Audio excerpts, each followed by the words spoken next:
네, 오늘 56강째 말씀입니다.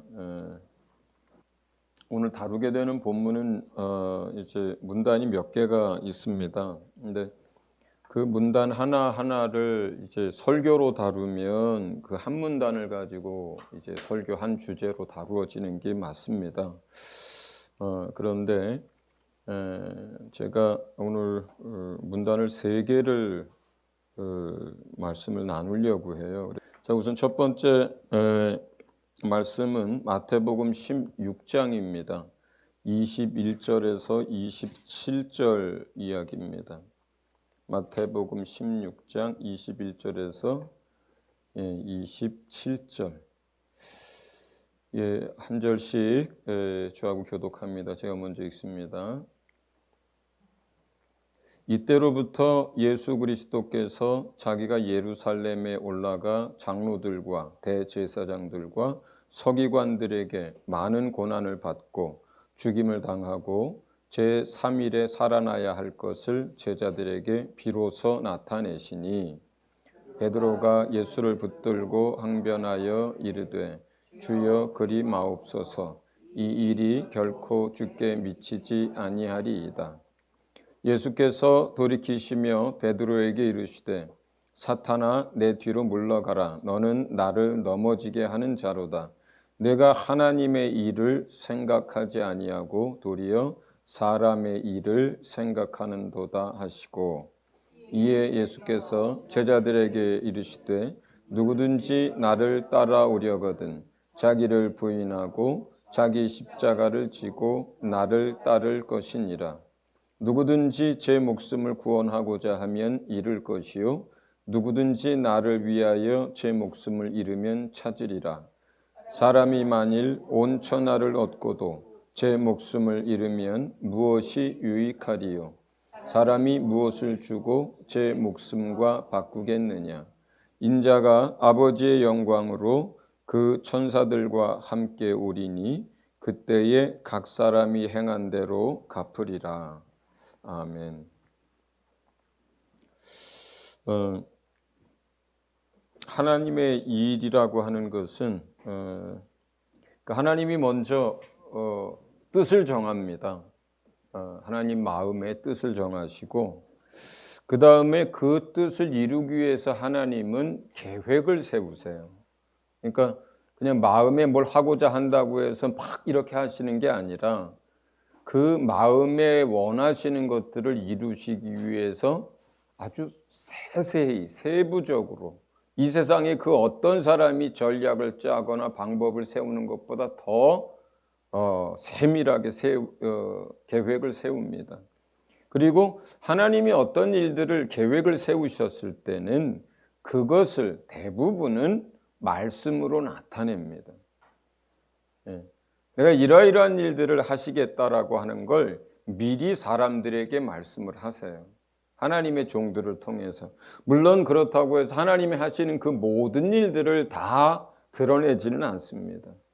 그러나 사람이 꼭 알아야 할 부분에 있어서는 말씀하시죠. 그러니까 대표적으로 인간의 구원에 관한 것들이 그렇습니다. 아담과 하와가 죄를 지었을 때 그때 우리를 어떻게 용서하시고 어떻게 구원할 것인지를 그 죄를 짓자마자 얘기하시죠. 뱀의 후손에 대한 이야기, 여인의 후손에 대한 이야기를 하시면서 그 여인의 후손, 그 메시아를 통해서 마귀를 멸하고 심판하고 우리를 구원하시겠다라고 그렇게 말씀을 하십니다. 그게 죄를 짓자마자 그렇게 말씀하셨거든요. 그렇다고 해서 그 말씀을 하시고 나서 얼마 안 있어서 바로 그 일을 다 이루셨느냐? 그렇지가 않습니다. 수많은 세월, 수천 년의 세월이 지나서 그 말씀하신 대로 예수님이 오셨습니다. 그리고 예수님이 오시기 전에 그 예수님이 어떤 모습으로 오실지 처녀가 잉태되는 것이며 아기로 태어나는 것이며 베들레헴에서 태어나는 것이며 나사렛 사람이라 칭할 것이며 이러한 것들 하나하나 계획하신 대로 미리 전부 말씀을 하세요. 태어나시는 것뿐만 아니라 그가 그의 입고 있었던 옷을 어떻게 찢어서 어떻게 나누어 가질 것이며 그가 마지막 호흡을 앞두고 마지막 어떤 말씀을 하실 것이며 누구에게 잡혀서 죽을 것이며 어떤 재판의 과정을 거쳐서 공식적으로 세상이 그를 못 받게 할 것이며 너무너무나 태어나는 것부터 그 태어나기 전에 어떤 것이 준비되어야 할 것이며 또 어떤 공생애의 삶을 살고 그리고 어떻게 죽임을 당하고 어떻게 부활할 것까지 마치 이 집을 지을 때 설계도를 먼저 만들어서 그 설계도대로 어디엔 화장실이 들어가고 어디엔 주방이 들어가고 방의 사이즈 크기는 어떻게 할 거고 바닥에서 지붕까지의 높이는 어떻게 하고 창호는 어떻게 하고 하나님은 그렇게 일하세요. 하나님은 그렇게 일하세요.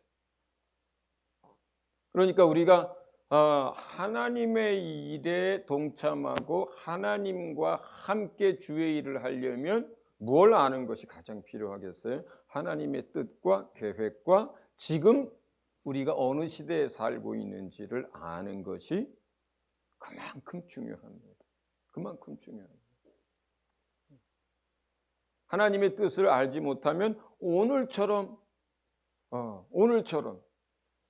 사도 베드로가 예수님에게 사탄아 물러가라 이렇게 야단 맞듯이 이렇게 야단을 맞습니다. 또 얼마나 많은 사람들이 하나님의 뜻을 알지 못함으로 하나님 일 한다고 하면서 하나님을 회방하는 일들을 얼마나 많이 하는지 모릅니다.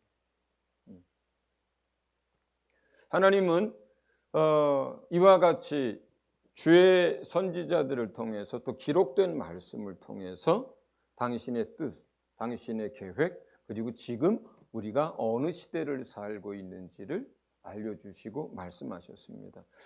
부디 우리가 이러한 부분들을 깊이 날마다 더 많이 알아갈 수 있기를 예수 이름으로 축원을 드립니다. 이 본문에서는 이제 비로소 이때로부터 예수님이 죽임당하고 제3일에 살아날 것을 말씀하셨다 그랬어요. 이 비로소라고 하는 것은 그 앞에 13절부터 19절까지의 이야기입니다. 너희는 나를 누구라 하느냐라는 질문을 통해서 그 제자들이 베드로뿐만 아니라 그 제자들이 주는 살아계신 하나님의 아들이고 그리스도입니다라고 하는 고백을 하고 그 믿음을 붙들고 갖게 되었을 때 그때 비로소 이제 그러나 내가 제사장들과 지도자들에게 잡혀서 또 고난을 당하고 죽임을 당하고 3일 만에 살아날 것이다 이렇게 얘기를 비로소 그때부터 하기 시작했죠. 그랬더니 베드로가 이제 다른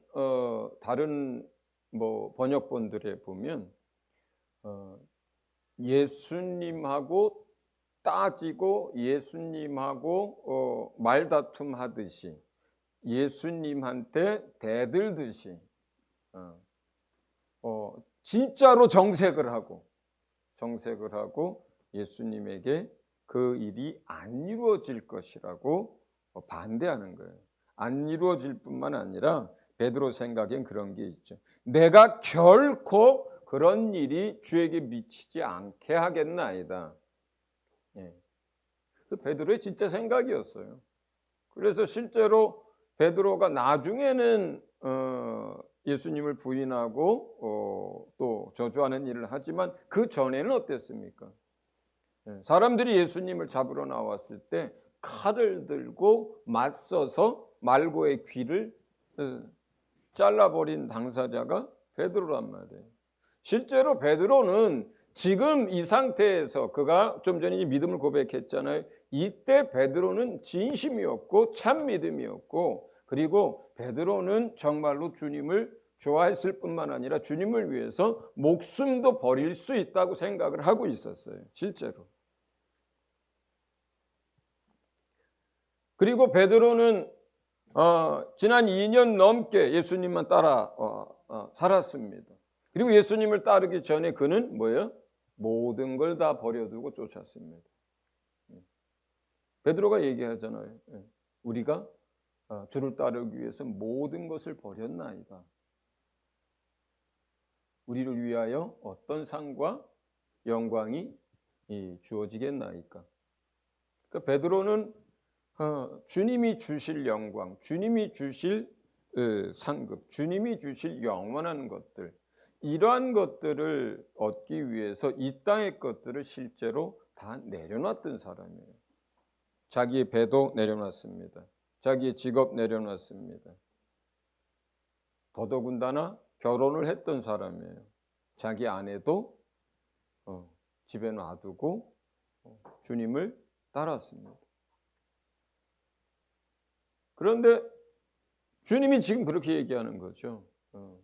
내가 이제 지도자들한테 잡혀서 죽게 될 거다. 그리고 부활할 거다. 근데 그 뒤에 부활이라고 하는 것은 귀에 안 들어오는 거예요. 사람이 죽으면 어떻게 부활할까에 대해서 잘 몰랐으니까요. 개념도 없었으니까. 죽으면 끝이라고 생각했으니까. 대부분의 사람들이.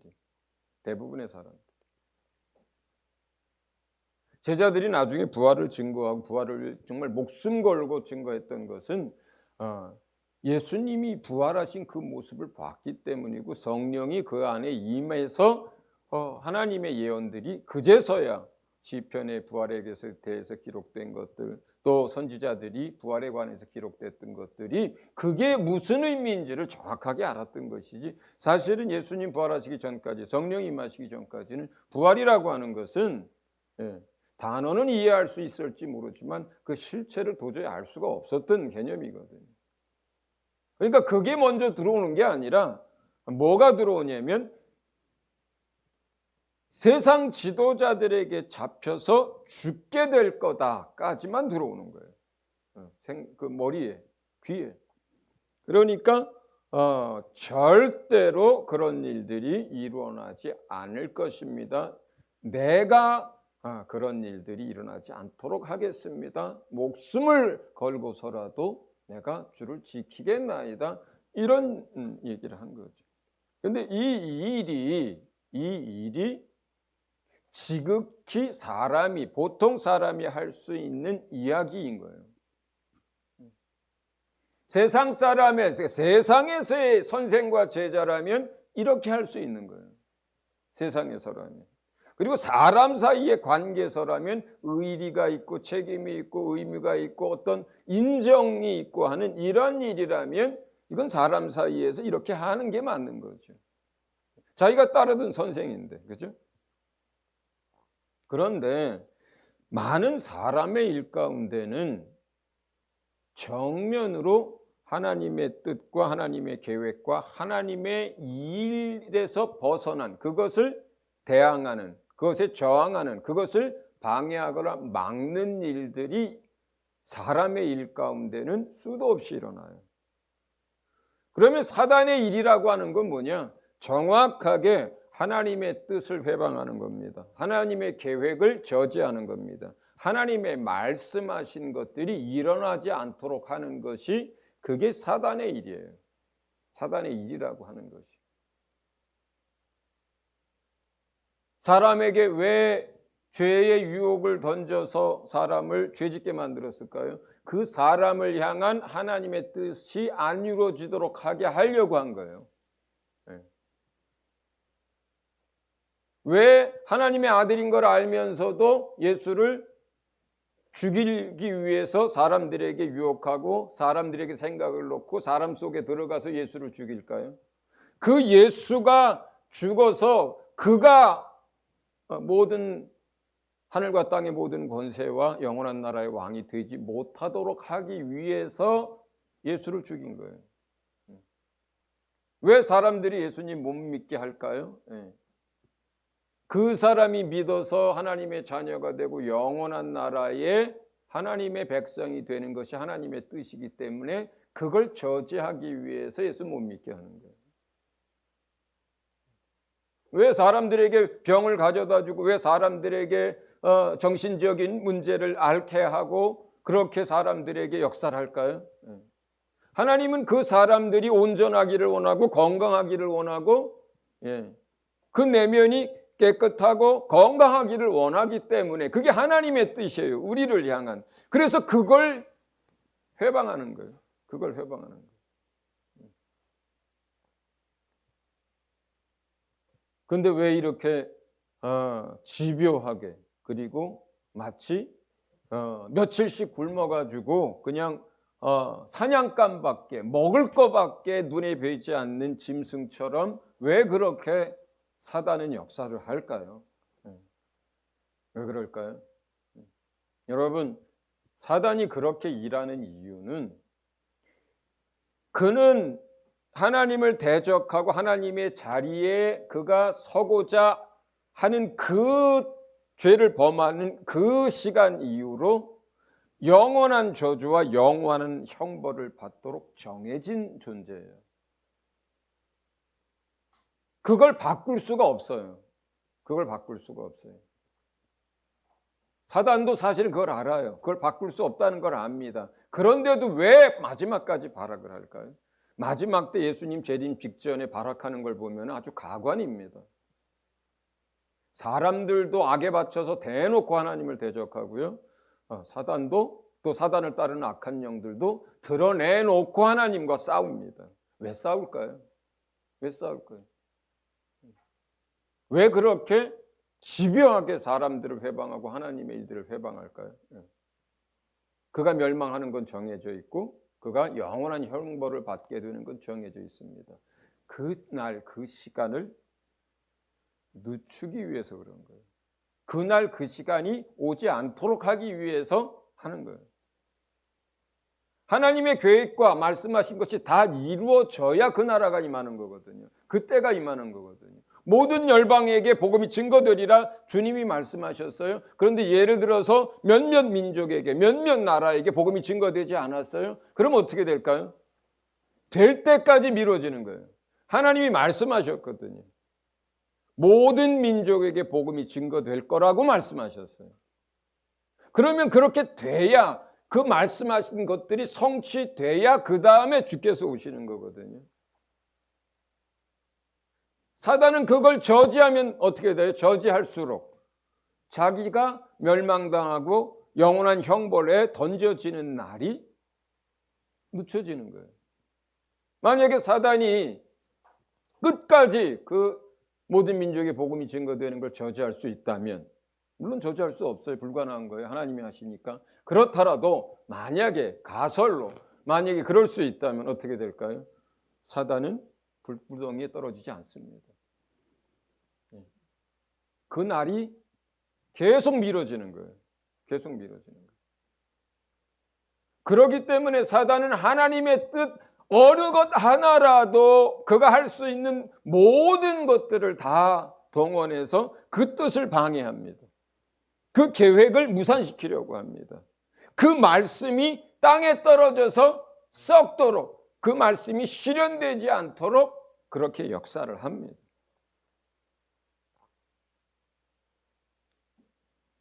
지금 예수님이 이 땅에 오셔서 죽임을 당하는 것만큼 하나님에게 더 큰 일은 없어요.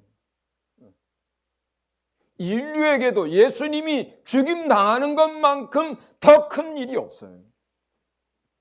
예수님 자신은 정말로 큰 고난의 잔을 마시는 일이지만 우리에게는 예수님이 그 고난 받으셔야 우리가 질병에서 노임을 받습니다. 예수님이 가시관 꾹꾹 눌러 써가지고 피 철철 흘려야 우리가 날마다 짓는 실수들 대속이 되는 거예요. 예수님의 손과 발에 옆구리에 창이 찔리고 대못이 박히고 숨을 쉴 수 없어서 비틀어져 가지고 폐가 터져서 죽는 일들이 생겨야, 피를 다 흘려야, 그래야 우리가 사는 거예요. 우리에게서는 그렇습니다.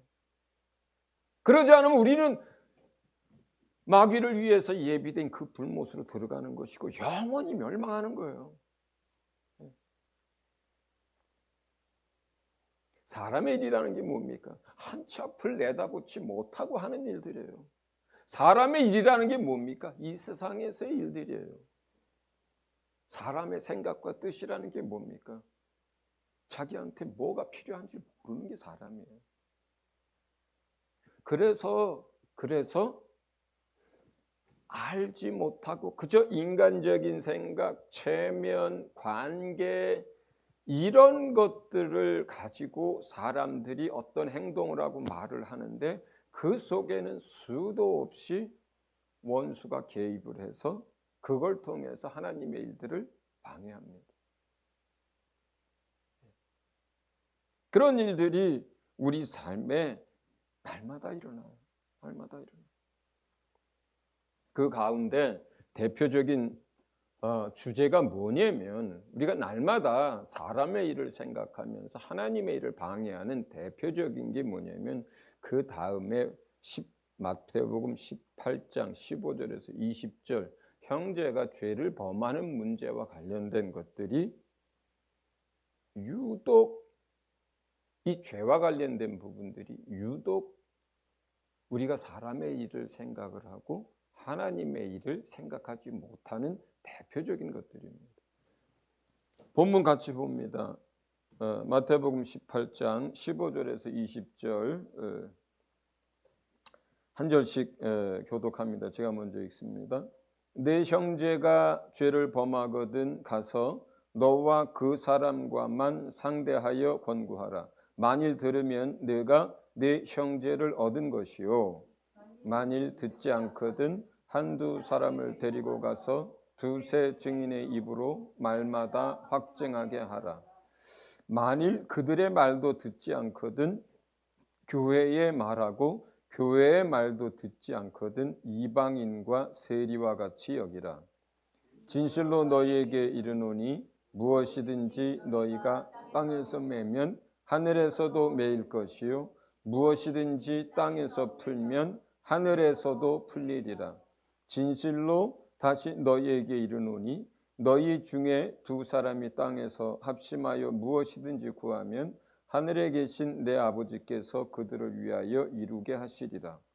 두세 사람이 내 이름으로 모인 곳에는 나도 그들 중에 있느니라. 아멘. 첫 번째, 교회는 성도들의 죄의 문제를 다룰 수 있어야 합니다. 이거 요약 올려주세요. 교회는 성도들의 죄의 문제를 다룰 수 있어야 합니다. 그런데 교회는 점점 세속화되면서 성도들의 죄의 문제를 다루지 못하게 됩니다. 여러 가지 이유로 교회는 성도들이 어떤 잘못을 반복해서 짓고 있는데 그 문제를 그냥 묵인하거나 아니면 그 문제에 대해서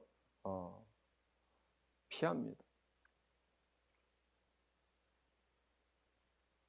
대표적으로 고린도 전서에서 나왔던 그 어떤 사람 이야기도 그렇고 오늘날 교회에서도 마찬가지인데요. 사람들이 어떤 일들을 잘못할 때 그것에 대해서 묵인합니다. 다루질 않습니다. 그 다음에 교회 안에서 관계가 여러 가지로 얽혀 있는 사람들 잘 못 다룹니다. 그러니까 그 사람이 뭐 돈이 많은 것도 아니고 무슨 뭐 영향력이 많은 것도 아니지만 그 교회의 3분의 1이 어떤 한 집안이야. 그래도 못 다룹니다.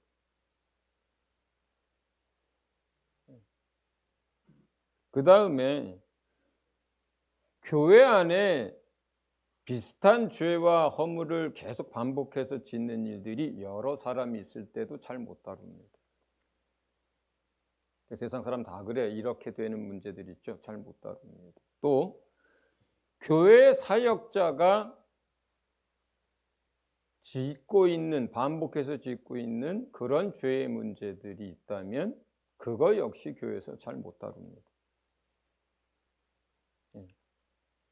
그러니까 인간적인 관계가 깨질까 봐 못 다루고요. 교회 안에서 분란이 일어나고 싸움이 일어날까 봐 못 다루고요. 교인들이 교회를 떠날까 봐 못 다루고요. 교인과 사역자가 다툼이 일어나서 맞상대하고 싸울까 봐 못 다루고요.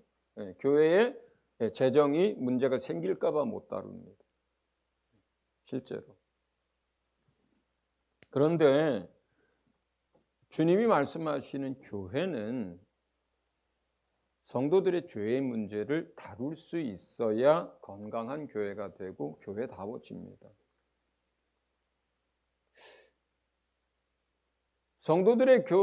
성도들이든 사역자든, 뭐 사역자도 다 똑같이 성도니까요. 여기서 고쳐야만 합니다. 이 죄의 문제는. 그러니까 우리가 이 땅에 살고 있는 동안 교회 안에서 고쳐야만 해요. 그걸 못 고치면 이 문제를 어디까지 가지고 가게 되냐면 하나님의 심판의 자리까지 가지고 가게 됩니다. 부끄러움을 당해도 여기서 부끄러움을 당해야 하고요. 잠시 교회에서 쫓겨나는 일이 있어도요, 여기서 쫓겨났다가 다시 들어와야 돼요.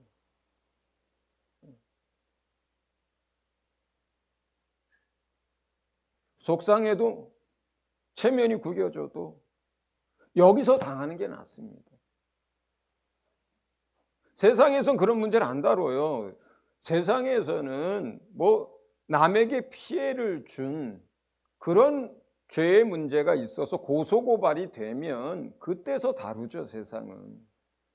그러나 그런 일이 아니면 세상은 안 다룹니다. 그리고 세상은 점점 어떻게 갑니까? 남에게만 직접적인 피해를 안 주면 개인의 자유를 최대한 보장하는 사회로 흘러가잖아요. 대표적인 게 뭡니까? 동성애 같은 거, 마약 같은 게 다 그런 거잖아요. 마약을 하면 어때? 망가져도 내 인생이 망가지는데 다른 사람들이 무슨 상관이야? 동성애 하면 어때?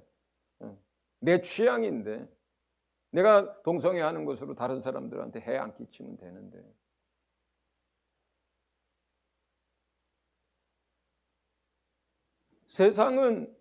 세상이 다룰 수 있는 죄가 있어요.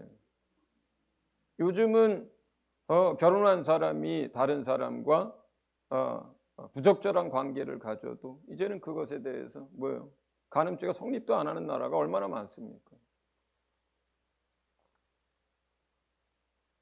그러면 우리가 교회가 그런 문제를 못 다룬다면 세상도 안 다루니까 그럼 어떻게 됐어요?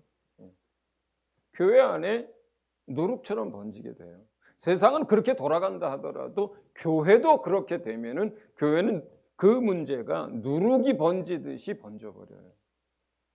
죄라고 하는 것은 다른 사람들이 같은 죄를 짓고 살고 있는데 벼락 맞아 죽지도 않고 사업이 망하지도 않고 건강에 문제도 안 생기고 일이 잘만 풀리면 세상 사람도 어떻게 생각합니까? 그래도 된다고 생각을 합니다. 그래도 된다고 생각해요. 근데 교회도 똑같습니다. 교회 안에도 어떤 죄 문제들이 있는데 그것에 대해서 교회가 안 다루잖아요. 그러면 그냥 예수 믿어도 다 그렇게 사나 보다 이렇게 받아들이고 맙니다. 그리고 자기도 그 일을 행합니다. 누룩이라고 표현을 합니다. 이런 것들을. 왜 그렇습니까? 누룩이라고 하는 것은 반죽에다 누룩을 집어넣으면요 쉽게 금방 온 덩어리에 다 퍼지기 때문에 누룩이라고 하는 거예요. 암덩이 같아요. 암이라는 게 어떻습니까? 그냥 놔두면 어떻게 돼요, 여러분? 암세포가 온몸에 전이가 됩니다. 온 장기를 다 망가뜨립니다. 암덩어리라고 하는 거예요. 그냥 뭐 위에 암이 하나 생겼으면 그걸로 끝나질 않아요. 악성종양이라고 하는 것이 계속 번져요. 혈액을 타고 온몸으로 번집니다. 근데 죄의 문제가 악성 종양과 똑같고, 죄의 문제가 밀가루 반죽에 집어넣은 누룩 한 덩어리랑 똑같습니다. 그래서 주님은 이 죄의 문제를 다룰 때 어떻게 다루라고 하냐면, 자, 여기서 전제는 형제예요. 교회 안에서의 문제를 얘기합니다. 세상 사람들이 짓고 있는 죄에 대해서 우리가 그렇게 하라고 하는 게 아니고, 교회 안에 있는 성도가 어떤 죄를 짓는데 반복해서 짓고 있으면, 반복해서 짓고 있다는 건 뭐예요? 회개하지 아니하고 그것에 대해서 계속해서 그 일을 하는 걸 말해요. 우리가 어떤 일들을 잘못할 수는 있습니다. 어떤 일들이 넘어질 수 있습니다. 그러나 그 당사자가 그것에 대해서 뉘우치고 회개하고 예수의 보혈을 힘입는 것은 그 스스로가 그 문제에 대해서 하나님 앞에서 다루고 있는 것이고, 그 문제를 해결해 나가고 있는 과정이에요. 그러면서 또 넘어지더라도 그 과정을 반복을 하면 돼요. 그러면서 결국은 이겨내면 되거든요. 그 사람이 그 죄와의 싸움에서. 그런데 이건 뭐냐면, 그가 그 문제에서 하나님 앞에서 싸우지 않는 거예요. 그리고 그것을 반복하는 거예요. 그래도 된다라고 생각하고 있는 거예요. 그래서 교회 안의 성도가 어떤 죄를 지으면 주님은 우리에게 어떤 방법을 제시하냐면, 맨 처음에는 그것을 알게 된 다른 성도가 먼저 그 사람에게 가서 조용히 권면합니다. 그것을 다른 사람들에게 드러내지 않습니다.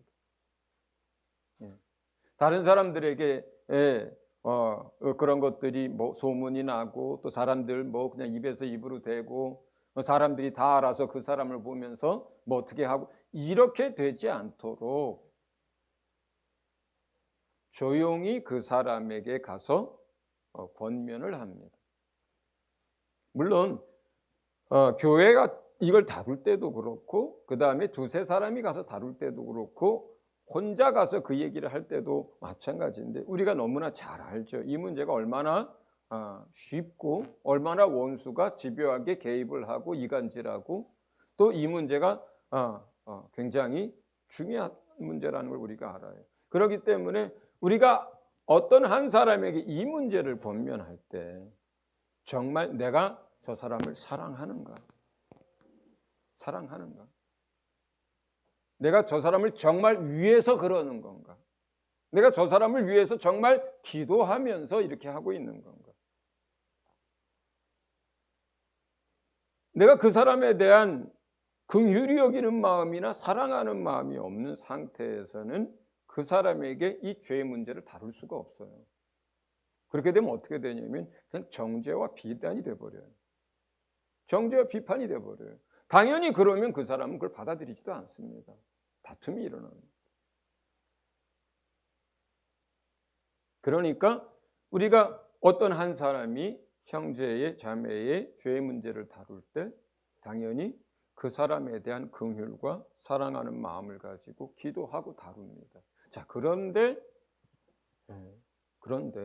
그렇게 해서 한 사람이 그 문제를 다룰 때 하나님이 이것을 드러내셨고, 하나님이 내가 하나님과의 사이에서 이 문제를 안 다루니까 다른 사람을 통해서 하나님이 내게 말씀하시는구나, 이렇게 받아들이면 최고죠. 이렇게 받아들일 수만 있으면 제일 잘한 거예요. 넘어지는 건 누구나 넘어집니다. 잘못하는 건 누구나 잘못하고 삽니다. 그런데 사람들은 이러한 일들에 있어서 자기 체면 때문에, 자존심 때문에, 또 여러 가지 부인하고 싶은 것 때문에 이런 것들을 받아들이지 않을 때가 종종 일어납니다. 그러면 교회는 다시 그 성도는 어떻게 하냐면 다른 사람 한두 명을 더 데리고 가서 그와 함께 같이 이야기를 합니다. 여기서 두세 사람이 함께 한다는 것은 굉장히 중요한 의미가 있어요.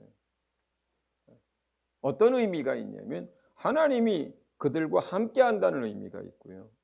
두 번째는 뭐냐면요. 하나님이 함께 한다는 그 뜻의 또 다른 의미는 어떤 거냐면 지금 하고 있는 이 두세 사람이 하고 있는 이 일이 주의 뜻 가운데 있다는 거예요, 사실은. 나 혼자서는 내가 잘못 봤을 수도 있어요. 그 일에 대해서. 내가 잘못 이해하고 잘못 그거를 분별했을 수도 있어요. 오해했을 수도 있어요. 그런데 어떤 그 사람이 죄 짓고 있는 것이 실제로 일어났고 두세 사람에 의해서 그러한 것들이 또 알게 됐고 그리고 그것이 정말로 그렇다라고 하는 것이 사실 확인이 되고 그렇다면 그렇게 해서 그 두세 사람이 마음을 같이 했다. 함께 갔다. 이 뜻은 뭐냐면요. 예수 믿는 성도가 두세 사람이 같은 뜻을 품는 거 대부분 다 어떻게 가능하겠어요? 하나님의 뜻 가운데 있어야 그게 가능해요. 세상 사람들은 2명, 3명, 4명이 같은 마음을 품고 도둑질을 할 수 있는데요. 예수 믿는 사람 2명, 3명, 4명이 도둑질 같은 마음 먹고 못합니다. 물론 그 가운데 있는 사람들이 다 가짜 예수 믿는 사람이라면 가능하겠죠. 거듭나지 않은 크리스찬들이라면 말이 어폐가 있죠. 크리스찬이 아니죠. 거듭나지 않았는데 교회 나오고 있는 사람들이라면 교회 나오면서도 2명, 3명이 작당을 해가지고 나쁜 짓을 할 수 있어요. 그런데 예수님을 제대로 믿는 사람 2명, 3명, 4명이 같은 죄를 저지르기 위해서 마음을 같이 한다? 그건 불가능한 얘기예요. 그건 불가능한 얘기예요. 그렇기 때문에 그들 속에 하나님이 함께 계시고 그들이 지금 함께 기도하고 사랑으로 하려고 하는 그 행동이 뭐예요? 주의 뜻 가운데서 말씀 가운데서 그 말씀대로 하려고 하는 것이라는 의미를 가져요. 그 말이. 그렇게 해서 처음엔 내가 인정할 수 없었지만 2-3명이 와서 말마다 그것에 대해서 함께 동의하고 또 그것에 대해서 함께 설명하고 그것에 대해서 또 권면하게 되면 이 정도 선에서는 여러분 인정해야 됩니다. 성도들은. 인정해야 됩니다. 받아들여야 합니다. 받아들여야 합니다. 그리고 그 2-3사람, 3-4사람은 그 문제를 거기서 봉합을 해야 돼요. 그걸 교회에 알게 할 필요가 없어요. 사람들, 성도들에게 알게 할 필요가 없어요. 그 선에서 멈춰야 되는 거예요. 자, 그런데 거기에서도 그 사람들과 삿대질하고 또는 그것에 대해서 인정하지 않고 회개치 않는다면 이 정도 되면 이게 어떻게 되는 거냐면요. 사람의 몸의 상처로 얘기하다면 골물대로 골문 상태예요. 골물대로 골문 상태예요. 그냥 소독약 조금 바르고요. 그냥 항생제 조금 먹는다고 해결되지 않는 정도의 문제예요. 그 사람에게는. 그러면 세 번째로 성경은 교회에 이야기하라 그래요. 교회에 이야기하라고 하는 것은 첫째는 교회 리더에게 이야기하는 것을 말하고요. 그리고 교회가 이 문제를 다룰 때는 공식적으로 다룬다는 뜻을 의미해요. 물론 실제로 적용하는 과정에서는 그렇게 됐을 때 바로 교회의 공식적인 문제로 거론하지는 않습니다. 보통은 사역자나 리더들이 개인적으로 성도를 다시 권면하고 돕습니다. 그런데 그 상태에서도 그 일이 반복되면 어떻게 해야 돼요? 교회 공식적으로 다룹니다. 그리고 교회가 그에게 공식적으로 그 문제에 대해서 회개할 것을 촉구합니다. 근데 그 상태에서 반발하고 그 상태에서 돌이키지 않으면 어떻게 돼요? 그땐 교회에서 내보내야 돼요. 교회에서 내보내야 됩니다. 그 문제는 어떤 상태까지 간 거냐면요. 그 문제는 그 종양이 또는 그 상처가 그 곪은 것이요. 이제 어떤 영향을 미칠 것이기 때문에 그렇습니까? 온몸에 치명적으로 번질 것이기 때문에 잘라내는 거예요. 파내는 거예요. 장기라면은 그 장기의 일부분을 잘라내야 되는 거예요. 지체라면 그 지체의 한 부분을 잘라내야 되는 거예요. 왜 그렇습니까? 그렇게 함으로써 온 교회를 보호하기 위한 거예요. 만약에 그렇게 안 하면, 교회가 그렇게 조치를 안 취하면 어떻게 됩니까? 교회 전체가 그 죄로 인해서 물들어 버립니다. 몇몇 교회의 목사님들이나 몇몇 교회 장로들이나 이런 경우의 사람들, 뭐 집사님들이 뭐 그런 일들을 하거나 평신도가 그런 일들을 하면 신문에 나지도 않습니다. 언론이 다루지도 않습니다. 그런 일들이 부지기수로 일어나죠, 실제로. 그러나 교회 목사나 아니면 좀 큰 교회 목사나 장로들이 이제 반복해서 죄를 짓고 그것을 고치지 않으면 어떻게 됩니까? 세상 언론이 다루고 신문이 다루고 난리가 납니다. 사실은 그렇게 하나님의 일꾼들이나 어떤 종들이 세상에 이렇게 온 사람들로부터 비난과 손가락질을 받게 되기 전까지는 하나님이 어떻게 하셨겠어요? 얼마나 많은 돌이킬 수 있는 기회를 주셨겠어요? 사실은. 그 많은 과정들이 이미 있었어요. 그런 교회마다 다 있었어요. 돌이킬 수 있는 기회들, 그리고 그 안에서 내부적으로 해결해 보기 위한 노력들, 그리고 사람들이 찾아가서 그것에 대해서 이야기하고 자정을 촉구하고 근신을 요청하고, 그래도 안 되니까 어떻게 되는 거예요? 하나님이 세상에 그냥 드러내 버리는 거예요. 만약에 하나님이 그렇게 안 한다면 어떻게 될까요? 그렇게 안 한다면 그 한 교회도 전체 하나님의 여러 교회 중에 하나예요. 한 교회로 치자면 한 교회의 여러 성도 중에 하나가 문제가 생겼을 때 그 하나의 문제를 그렇게 다루듯이 한 개교회도 지체 중에 하나고 여러 교회 중에 하나예요. 그 하나의 교회가 그 문제를 해결하지 못하고 그 문제에 그냥 빠져버리게 되면 어떻게 될까요? 그 옆에 다른 교회들도 또 그렇게 된다고 생각을 해요.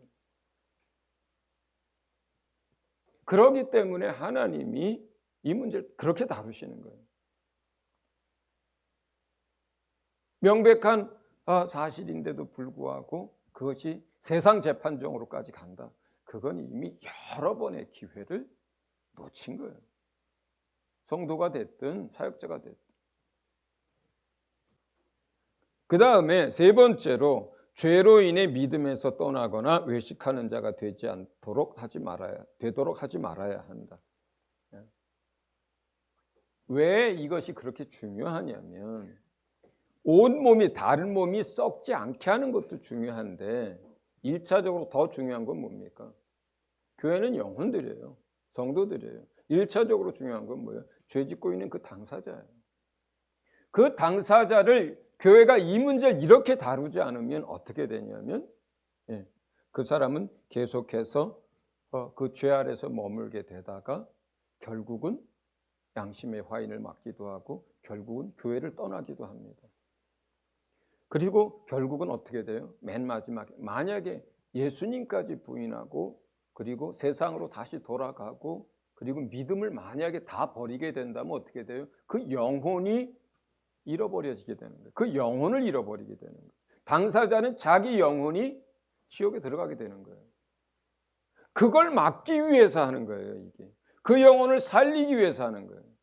그 영혼이 믿음에서 떠나가지 않도록 하기 위해서 이렇게 하는 거예요. 그러면 교회 안에서 다른 사람들을 위해서 예를 들어서 극약 처방으로 그래서 쫓아낸다는 건 뭐예요? 다른 사람들의 영혼이 멸망하지 않도록 하기 위한 거예요. 그래서 전부 다 이것은 당사자가 됐든 교회 안에 다른 성도가 됐든 적어도 죄의 반복된 문제로 인해서 그 영혼이 믿음에서 떠나서 실족하지 않도록 하기 위해서 이 문제를 교회가 다룰 수 있어야 하는 거예요.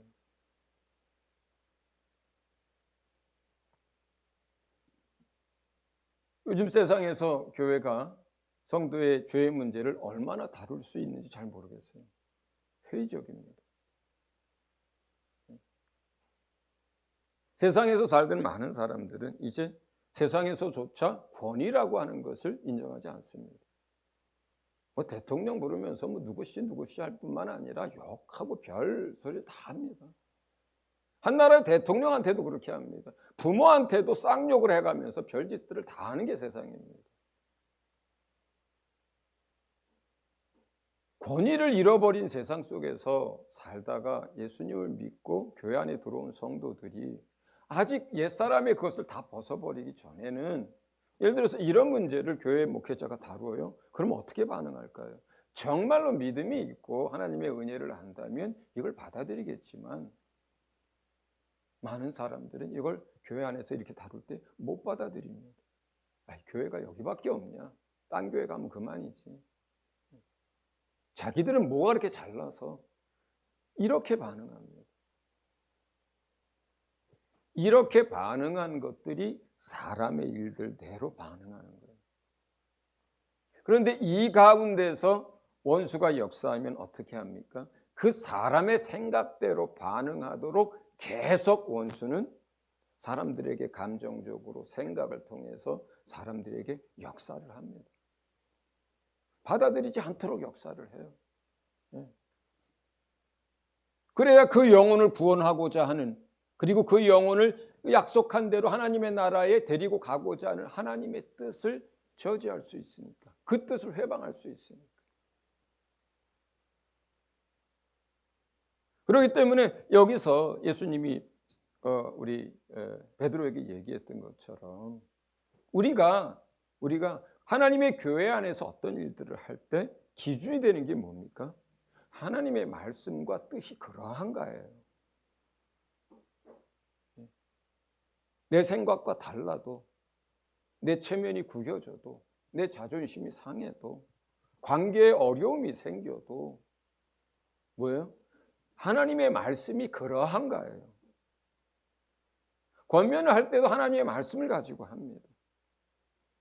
그리고 내가 그 하나님의 말씀에 벗어나 있고 그것이 반복되고 있는 게 사실이라면, 그렇다면 그걸 받아들여야만 합니다. 그걸 못 받아들이게 하는 게 사단의 일이에요. 그게. 사단은 뭐예요? 반복해서 말씀드립니다만 하나님의 뜻이 이루어지지 않도록 하는 거예요. 하나님의 계획이 성취되지 않도록 하는 거예요. 하나님의 말씀이 이루어지지 않도록 하는 거예요. 그게 사단의 일이에요. 그럼 하나님의 일은 뭘까요? 하나님의 뜻이 이루어지도록 하는 거예요. 하나님의 말씀이 이루어지도록 하는 거예요. 그게 하나님의 일이에요. 그렇다면 우리가 이런 일들을 행할 때 기준은 그거예요. 하나님의 뜻과 말씀이 정말 그러한가? 그리고 내가 거기에서 벗어나서 반복해서 그런 죄를 짓고 있나? 이것만이 기준이고, 그걸 붙들어야 우리가 삽니다. 그리고 그걸 교회가 붙들어야 교회가 건강하고 거룩함을 유지할 수 있습니다. 그 다음에 마지막으로 교회의 리더들은 바리새인들과 서기관들의 누룩에서 벗어나 있어야 한다. 여기서 예수님이 얘기하셨던 바리새인들과 서기관들의 누룩이라고 하는 것은 뭐냐면 그들의 어떤 교훈인데, 그 교훈이라고 하는 것이 그들이 가르친 그 말씀을 말하는 게 아니라 그들이 가르친 말씀과 그들이 살아온 그 삶을 얘기하는 거예요. 그러니까 여기에서 그 뭐냐면 자기 자신과 다른 사람들을 기만하고 속이는 행위를 누룩이라 그래요. 여기에서. 그러니까 성경에 많이 표현들이 되어 있잖아요. 저들은 말로만 하고 자기는 행치 않는다. 저들은 자기들은 행하지 않으면서 다른 사람들에게 짐만 더 무겁게 지어준다. 여기서 바리새인과 서기관들의 누룩이라고 하는 것은 그걸 말해요. 저 사역자입니다. 말씀을 가르치는 사람입니다. 제가 제일 괴로운 때는 어떨 때일까요? 내가 가르친 대로 못 살 때예요. 그때가 제일 괴롭습니다. 똑같이 성도고 똑같이 연약하죠. 예. 사역자이기 때문에 하나님이 더 보호합니다. 사역자이기 때문에 교회를 위해서 하나님이 더 도와줍니다. 사역자이기 때문에, 그 영혼 때문이 아니라 사역자이기 때문에 교회를 위해서 하나님은 내가 사역자의 삶을 안 살 때 10번 넘어질 거 1번 넘어질 수 있도록 도와줍니다. 그만큼 도와주세요. 똑같은 연약함을 가지고 있는데 사역자의 삶을 살려고 하니까 주님은 그 사람이 넘어지지 않도록 더 많이 신경 쓰고 더 많이 붙들어주고 더 많이 도와주죠. 무엇을 위해서 그렇습니까? 주의 교회를 위해서 그렇게 하는 거죠. 그럼에도 불구하고 내가 가르친 대로 내가 못 산다면, 그렇다면 사역자는 담대함을 잃어버립니다. 담대함을 잃어버립니다. 그 문제에 있어서. 그리고 내가 가르친 대로 못 살고 어떤 것을 사역자가 반복하잖아요. 그 문제에 있어서 내가 원수에게 교회의 문을 열어놓습니다. 담임 목사님, 제가 돈 하고 돈만 좋아하면 어떻게 될까요? 그 교회의 대다수에게도 이러한 것들이 영향을 미칩니다. 그래서 그 교인들 시간이 지날수록 돈을 사랑하고 돈을 쫓아가고 돈을 추구하는 그런 성도들이 되고 맙니다. 그렇기 때문에 그러한 것들을 누구보다 잘 알고 있기 때문에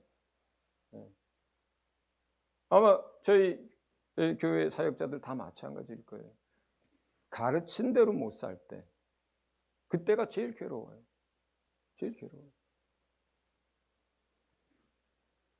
그렇기 때문에 그러한 일들이 생길 때마다 주님 앞에 무릎 꿇게 되는 것이고, 또 그럴 때마다 주님 앞에 눈물을 흘리게 되는 것이고, 또 그럴 때마다 담대함을 잃어버립니다.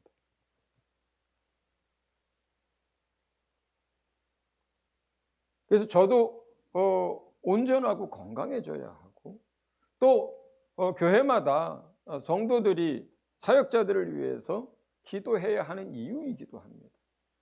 그 사역자가 죄로부터 자유롭고 또 거룩하고 건강해야 교회가 그렇게 거룩하고 건강하고 또 하나님의 복들을 마음껏 누립니다.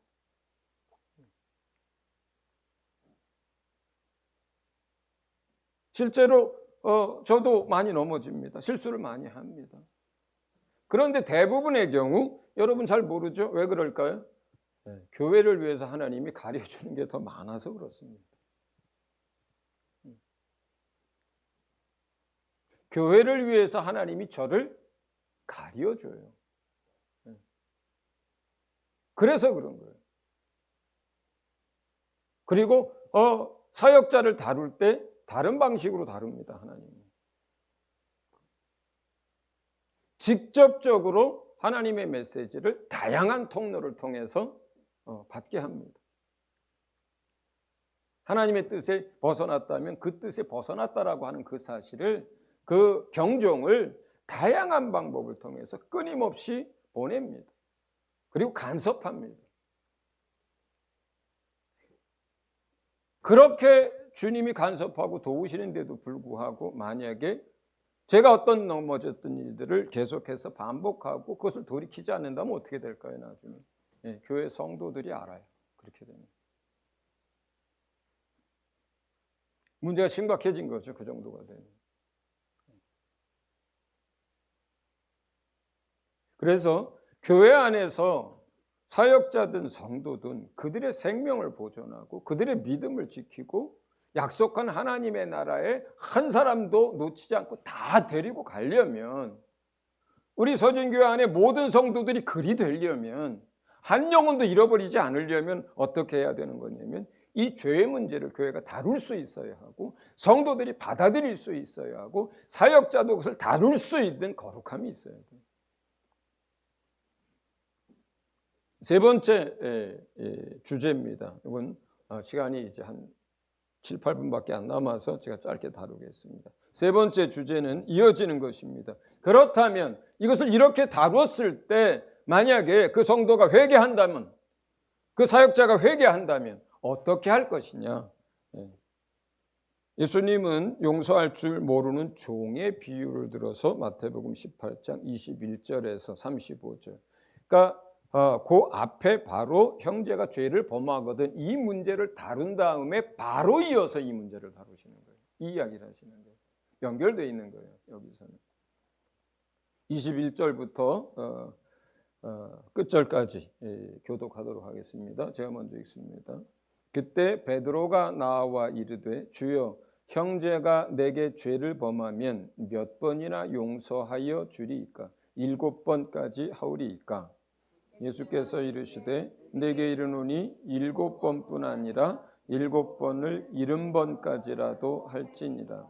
그러므로 천국은 그 종들과 결산하려 하던 어떤 임금과 같으니 결산할 때에 10,000달란트 빚진 자 하나를 데려오매 갚을 것이 없는지라 주인이 명하여 그 몸과 아내와 자식들과 모든 소유를 다 팔아 갚게 하라 하니 그 종이 엎드려 절하며 이르되 내게 참으소서 다 갚으리이다 하거늘 그 종의 주인이 불쌍히 여겨 놓아 보내며 그 빚을 탕감하여 주었더니 그 종이 나가서 자기에게 100다나리온 빚진 동료 한 사람을 만나 붙들어 목을 잡고 이르되 빚을 갚으라 하매 그 동료가 엎드려 간구하여 이르되 나에게 참아 주소서 갚으리이다 하되 허락하지 아니하고 이에 가서 그가 빚을 갚도록 옥에 가두거늘 그 동료들이 그것을 보고 몹시 딱하게 여겨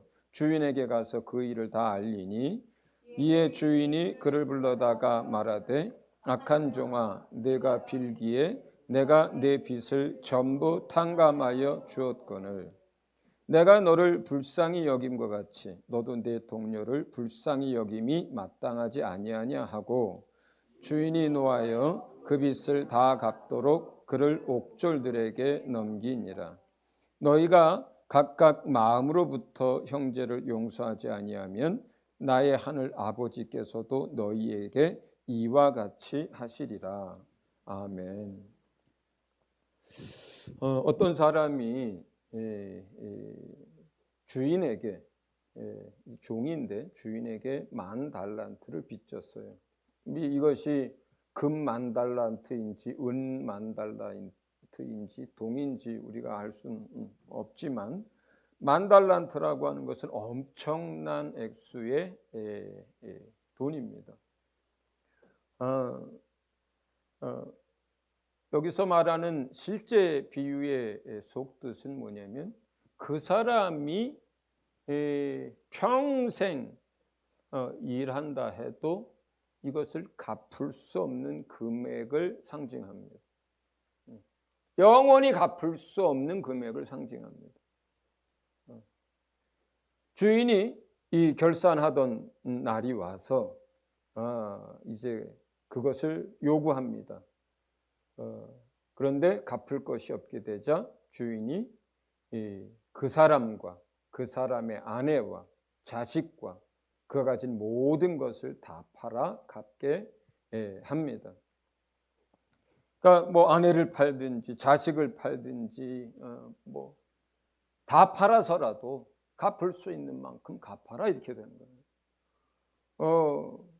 그랬더니 이 종이 정말 눈물로 엎드려서 간절하게 이제 참아달라고 다 갚겠다고 벌어서 갚겠다는 거죠. 이제 그렇게 얘기를 했습니다. 그 종의 주인이 알고 있어요. 이 종이 벌어서 갚을 수 있는 금액이 아니라는 걸 알고 있습니다. 그런데 이 종은 벌어서라도 다 갚겠다고 합니다. 주인은 그럴 수 없다는 거 알고 있어요. 그러나 정말로 불쌍해서 그 10,000달란트를 다 탕감해 줍니다. 이 10,000달란트나 되는 엄청난 금액을 탕감받은 이 종이 이제 그 집에서 나와가지고 길을 가다가 거기에서 자기 동료 중에 한 사람인데 자기한테 100데나리온을 빚졌던 동료를 만납니다. 100데나리온이라고 하는 것은 100일 동안 일해서 얻을 수 있는 품삯입니다. 100일 동안 일해서. 그 100일 동안 일해서 얻는 품삯이라면 갚을만 하잖아요. 예. 뭐 하루 일해가지고 그 품삯의 반을 자신들 먹고 사는 일에 쓰고 반만 저축을 한다 하더라도 반년이면 갚을 수 있는 금액이에요. 그런데 그 동료를 만나자마자 멱살을 잡고 흔들면서 갚으라고 합니다. 그 동료가 얘기합니다. 간절히 구합니다. 조금만 좀 더 참아달라. 내가 이거 몇 달이면 갚을 수 있으니까 반드시 갚겠다. 이렇게 얘기합니다. 그랬더니 이 탕감받은 사람이 그것을 허락하지 않고 그 사람을 끌고 가서 옥에다 가두어 버립니다. 그 사람이 옥에 갇히면 어떻게 돼요? 이 사람이 일해서 갚을 수도 없게 만들어지는 것들이죠. 그렇게 되면 그 사람이 옥에서 나오려면 그 사람의 처가 일을 해서 갚든 아니면 자식들이 팔려 나가든 어떻게 돼야 한다는 상황이란 말이에요. 그랬더니 다른 동료들이 그걸 참아보다 못해서, 왜냐하면 그 동료들도 다 알고 있거든요. 뭘 알아요? 좀 전에 이 사람이 주인으로부터 10,000달란트나 되는 평생 아니라 몇 번 죽었다 깨어나서 해도 갚을 수 없는 그 많은 돈을 주인이 탕감해 줬는데, 이 사람은 그 100데나리온을 가지고 그 사람을 옥에다 가둬 버렸기 때문에, 그리고 그것을 다 갚기 전에는 바깥에 있는 사람들이 갚아야 되잖아요. 갚기 전에는 옥에서 안 놔주겠다라고 하니까 보다 못해서 하는 일이 너무 괘씸하기도 하고, 그리고 거기에 있는 동료가 불쌍하기도 하고, 그래서 이 이야기를 주인에게 가서 일러버립니다. 그랬더니 그 주인이 그 탕감받았던 사람을 다시 불러옵니다. 그리고 내가 너한테 어떻게 했는데 너는 저 사람한테, 네 동료한테 어떻게 이럴 수가 있느냐라고 책망하고, 이제 탕감했던 그 사람을 옥졸들에게 넘겨서 다시 옥에 가둬버립니다. 이거 비유죠. 비유예요. 35절에 주님이 그러면서 이 비유를 얘기한 다음에 이렇게 얘기하죠. 너희가 각각 마음으로부터 형제를 용서하지 아니하면 나의 하늘 아버지께서도 너희에게 이처럼 하겠다, 이렇게 얘기해요. 자, 그러면 여기서 우리가 한번 생각해 보자고요. 그 10,000달란트를 탕감받은 그 사람이 왜 이렇게 행동했을까요? 왜 이렇게 행동했을까요? 그가 특별히 더 악해서일 수도 있죠. 그가 더 욕심이 많은 사람이어서 있을 수도 있죠. 그러나 저는 그러한 이유들을 떠나서 두 가지를 생각해 보게 됩니다. 하나는 그 주인에 대해서 잘 모르고 있어요. 이 사람이 주인에 대해서 잘 모릅니다. 실제로 그 주인은요, 완전히 탕감해 준 거예요. 그리고 그렇게 그 종들에 대해서 불쌍한 마음을 가지고 있는, 불쌍히 여기는 그런 주인인 거예요. 그리고 그 주인은 그것을 탕감해도 부족함이 없는 사람이에요. 그 주인이. 그리고 마지못해서가 아니라 기꺼이 해준 거예요. 은혜를 베푼 거예요. 그런데 이 주인을 제대로 몰랐어요. 이 사람이. 이 사람은 아마 가면서 이렇게 생각했을 것 같습니다. 나오면서 휴, 살았네. 휴, 살았네. 그런데 저 양반이 언제 다시 생각을 바꿔가지고 나를 잡아갈지 그걸 어찌 알겠어. 10,000달란트가 얼만데 그걸 그렇게 쉽게 탕감해. 누구라도 그렇게 할 수 없지. 저 사람 잠깐 내가 울고불고 하니까 그냥 그렇게 말한 것뿐이야. 분명히 후회하고 분명히 생각 바꿔서 다시 나를 잡아다가 그것을 자식을 팔든 아내를 팔든 뭘 팔든 끝까지 나한테 다시 달라고 할 거예요. 틀림없어. 첫째, 저는 그 주인에 대해서 이렇게 주인을 알지 못하고 오해했을 거라고 생각해요. 자기의 생각으로. 두 번째, 그랬기 때문에 이 사람은 탕감받은 자로서 누려야 할 그 넘치는 감사와 그리고 그 기쁨을 누리지 못한 것 같아요. 자, 내가 지금 막 그 엄청난 걸 탕감받았어요. 그리고 그 집에서 나왔어요. 얼마나 기쁘겠어요. 얼마나 감사하겠어요. 내 자식을 팔고 저를 팔고 다 팔아도 그거의 10분의 1, 100분의 1도 못 갚아요. 그런데 그걸 탕감해 줬어요. 그러니 얼마나 고맙고 얼마나 감사하고 얼마나 기쁘고 그리고 그를 향해서 내가 이제 우리 주인을 위해서 내가 무엇이라도 하겠다. 어떻게 하든지 다는 못해도 내가 은혜를 내 평생에 갚으면서 살리라. 만약에 이렇게 용서받은 자의 탕감받은 자의 기쁨과 감사가 있고 그걸 누리고 있었다면 그 상태에서 어떻게 갑자기 백다니엘이야 만난 사람 멱살을 잡겠어요? 안 되는 거예요. 사람이라면 안 되는 거예요. 그렇기 때문에 제가 이 사람이 그 주인에 대해서 몰랐다. 그리고 주인에 대해서 오해를 했다고 하는 그 근거는 그 두 번째 이유 때문인 거예요. 마음껏 그 탕감받은 자, 용서받은 자의 그 기쁨과 감사를 누리고 있고 그걸 기뻐하고 있었다면 그렇다면 이렇게 안 되거든요. 안 되거든요. 근데 그게 없고 여전히 불안하고 그게 없고 여전히 오해하고 있고 그게 없고 여전히 의심을 하고 있다면 어떻게 되겠어요? 백단으로라도 건져야 그래야 어떻게 뭐 입막음이라도 뭐 임시변통이라도 하든지 할 거 아니에요. 그럴 거 아니에요. 그래서 그렇게 행동한 거라고. 자, 그러면 35절 주님은 이것을 비유로 말씀하셨어요. 이것을 우리에게 적용해 보면 어떻게 될까요? 우리가 다른 사람의 죄를 용서하지 못하는 이유는 뭘까요? 그렇다면 우리가 받은 죄의 용서에 대해서 정말로 믿고 그리고 그 은혜가 내 안에 충만하고 하나님을 향한 감사와 하나님을 향한 사랑을 내 안에 마음껏 누리지 못하는 사람이란 뜻이에요.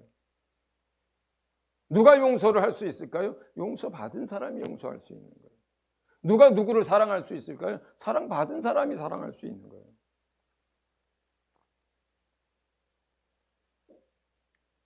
우리가 주께 받은 그 용서의 크기가, 그 깊이가, 넓이가 크고 커서 그 은혜 아래서 살고 우리 안에 주를 향한 감사가 날마다 있고 그리고 탕감받은 자, 용서받은 자의, 은혜받은 자의 그 기쁨을 누리는 삶을 살고 있다면 데살로니가 전서에서 뭐라 그래요? 주님이 우리를 향해 가지고 있는 뜻이 뭐라 그래요? 그래서 감사하라는 거예요. 그래서 항상 기뻐하라는 거예요. 그런데 그걸 우리가 누리지 못한다면 우리도 여기에서 이 백데나리온 받은 사람의 멱살을 쥐는 사람처럼 다른 사람들에 대하여 우리가 이렇게 정죄하고 이렇게 용서하지 못할 거예요. 또 하나 우리가 이 용서와 관련돼서 알아야 될 건 뭐냐면요. 회개하거든이에요. 회개하거든입니다.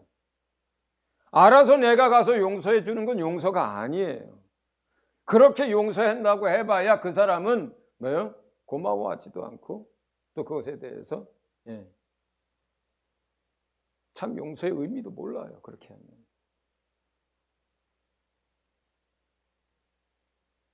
용서라고 하는 건요. 용서라고 하는 것은 회개한 자에 대해서 용서하는 거예요. 회개한 자에 대해서 용서하는 거예요. 만약에 그 사람이 자기가 뭘 잘못하고 있는지를 정확하게 깊이 깨닫고 또 그걸 뉘우치고 그리고 와서 회개하며 용서를 구하거든 그렇다면 7번씩 70번이라도 용서해 주라고 했습니다. 그럼 490번이에요. 어떤 사람이 한 가지 문제를 가지고 460번을 왔어요. 이게 뭐예요? 끝까지 용서하라는 뜻이죠. 끝까지 용서하라는 뜻이에요.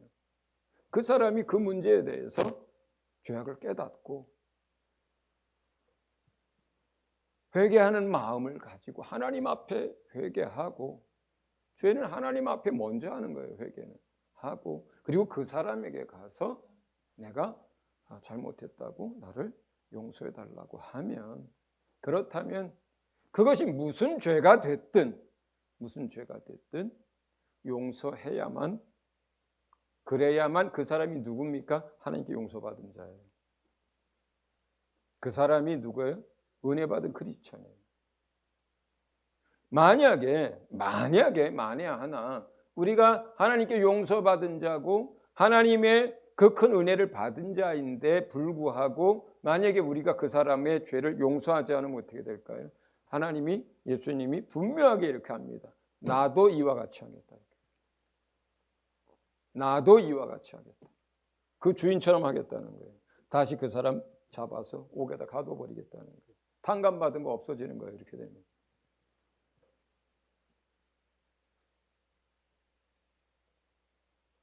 주의 기도를 가르칠 때도 반드시 우리의 기도가 상달되려면 뭐예요? 반드시 같이 따라오는 교훈과 가르침이 뭐예요? 너희에게 죄 지은 자들을 너희가 사하여 줘야 한다는 이야기가 반드시 따라와요. 반드시 따라와요. 그러니까 지금 그 앞서서 형제가 죄를 범하거든 이 문제를 다루면서 여기까지 이어진 거란 말이에요. 그리고 이 신뢰가 고린도전서에서 그대로 있었죠. 어떤 사람이 자기 아버지는 죽고 아마도 그리고 그 아버지의 또 다른 아내였던 그 사람을 범하는 일이 생겼어요. 근데 한 번 실수로 범한 게 아니라 데리고 살아요. 근데 이 문제를 가지고 교회가 묵인하고 있어요. 힘이 있었는지 영향력이 있었는지. 그래서 사도 바울이 이 문제를 다룹니다. 결국 그 사람이 계속 자기 힘을 과시하고 주장하고 하면서 어떻게까지 돼요? 그 사람 교회에서 내쫓겨집니다. 그런데 고린도 후서에서 어떻게 됩니까? 그 사람이 깊이 회개합니다. 그 사람을 교회가 용서하고 받아들이라고 고린도 후서에서 전서에서 쓴 얘기를 다시 씁니다. 다시 씁니다. 우리는 교회입니다. 우리는 성도예요. 그리고 아주 가까운 날에 우리는 영원한 하나님의 나라에서 예수 그리스도와 함께 그리고 모든 만유를 다스릴 자들이에요. 지금 현재 우리에게 맡겨주신 교회와 성도의 사명도 막중하지만 우리가 장차 아주 빠른 날에 금방 지나갈 거예요. 그 잠시 후에 우리가 얻게 될 영광과 우리의 신분과 우리의 역할은 영원하고도 거룩하고도 존귀하고도 엄청난 사람들이 바로 저와 여러분들입니다. 그렇다면 저와 여러분이 그러한 사람으로 영원히 살게 될 것이고 그것을 위해서 이 땅에서 준비되어져 가는 사람들인데 교회가 마땅히 어떻게 해야 되겠습니까? 거룩해야 되는 거죠. 그리고 우리 죄 문제로 인해서 우리 영혼을 잃어버리는 일들이 생기면 안 되잖아요. 그렇기 때문에 하나님이 그것을 밝히실 때 하나님이 그것을 내게 말씀하실 때에 다른 사람에게 넘어가기도 전에 그것에 대해서 바로바로 돌이킬 줄 아는 그래서 날마다 그 은혜 아래 살고 용서받은 자의 감사, 용서받은 자의 은혜, 용서받은 자가 주님을 사랑하는 그 사랑함이 우리 안에 날마다 있기를 예수 이름으로 축원을 드립니다. 이 시간 우리 같이 말씀을 기억하면서 이 시간 한번 같이 기도하도록 하겠습니다. 기도합니다.